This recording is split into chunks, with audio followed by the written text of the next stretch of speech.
ketika ini kita bercak putih itu ya, ketika anak ini dirawat berapa lama? Kurang lebih itu hampir 40 harian. 40 hari. Ketika keluar terakhir kan mungkin kan juga ada evaluasi, mungkin di scan lagi bercaknya putih. Ketika meninggalkan 40 hari keluar itu kondisi yang bercak putih itu, yang saraf yang rusak itu seperti apa? Mengecil yang mulia. Mengecil, tapi tetap masih ada. Tetap masih ada. Masih ada. Apakah itu juga, ini kan si anak kan ada di luar nih. Apakah masih juga dipantau tertentu, maksudnya untuk bagaimana kondisinya si bercak putih yang saraf yang rusak itu masih tetap dievaluasi? Masih yang mulia. Masih Jadi, dalam kontrolnya kita. Terakhir itu bulan lalu pas kontrol bulanan. kondisinya seperti apa? Kondisi beliau memang satu, jalannya masih belum seimbang. Jadi pada beberapa meter itu tampak oleng ke sisi sebelah kiri satu.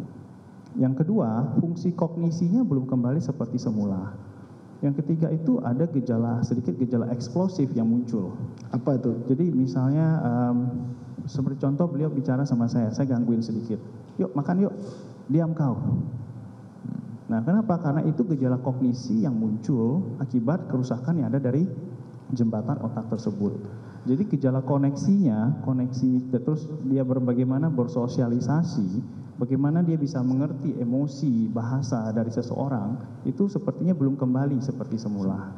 Jadi itu talent fungsi, karena ada saraf yang rusak sehingga fungsi itu akhirnya terganggu.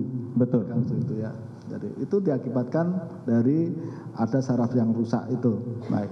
Betul yang mulia. Di samping itu, saudara juga ada temukan yang lain berkaitan dengan ini luka dalam kepala itu. Sebenarnya sih kita menemukan memang utamanya itu memang trauma kepalanya atau diffuse axonal injury-nya. Tapi memang itu ada merembet kepada yang lain, seperti ada infeksi paru akibat daripada trauma tersebut. Nah, berikutnya itu juga memang gangguan berbicara. Nah, dan berikutnya itu infeksi yang dialami itu terus terang selama 30 hari pertama perawatan itu sangat sulit sekali untuk dikontrol. Itu kurang lebih itu demam itu sampai beberapa kali sewaktu perawatan, dan itu antibiotik yang diberikan pun juga pada demam kedua itu semuanya resisten. Hanya ada satu yang masih mempan dan untungnya survive. Tadi saudara mengatakan bahwa ada keseimbangan terganggu. Betul. Keseimbangan terganggu. Itu berarti kan ada saraf-saraf yang untuk berfungsi untuk berkaitan dengan keseimbangan juga terganggu. Betul yang mulia. Itu pusatnya itu tadi di antara karena penghubungnya itu. Betul. Memang pada diffuse axonal injury itu memang yang terlihat dari MRI itu memang hanya di corpus callosum atau di jembatan tadi yang menghubungkan otak kanan dan otak kiri. Tetapi diffuse axonal injury itu tidak semata-mata hanya yang terlihat dari MRI yang menimbulkan gejala. Diffuse axonal injury itu semua sarung saraf yang ada di otak bagian dalam atau white matter namanya itu mengalami robekan akibat proses adanya trauma yang berat. Ini kadang-kadang tidak bisa terlihat dari MRI. Nah memang dia hanya bisa dilihat dari hasil patologi, tapi itu biasa kita lakukan pada kasus orang sudah pass away. Jadi kita lakukan otopsi. Nah ini yang memang tidak terlihat dari MRI, tetapi dari gejalanya, gangguan keseimbangannya tidak semata-mata disebabkan dari jembatan yang rusak tadi.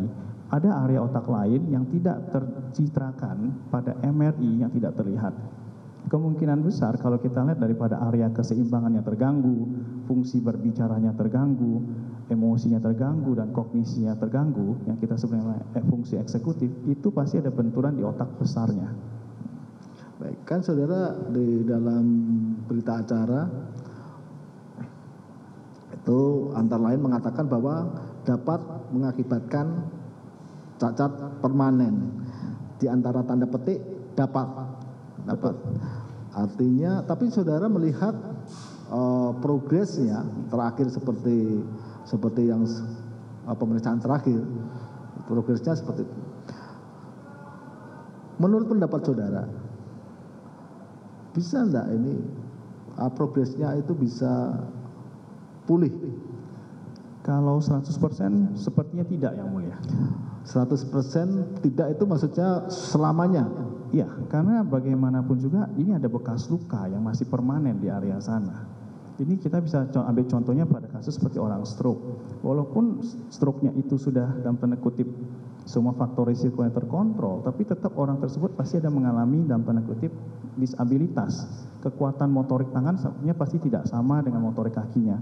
Hal ini juga berlaku ketika terjadi bekas luka di area cedera tersebut dan menimbulkan bekas, pasti dia tidak akan kembali 100% seperti semula. Baik.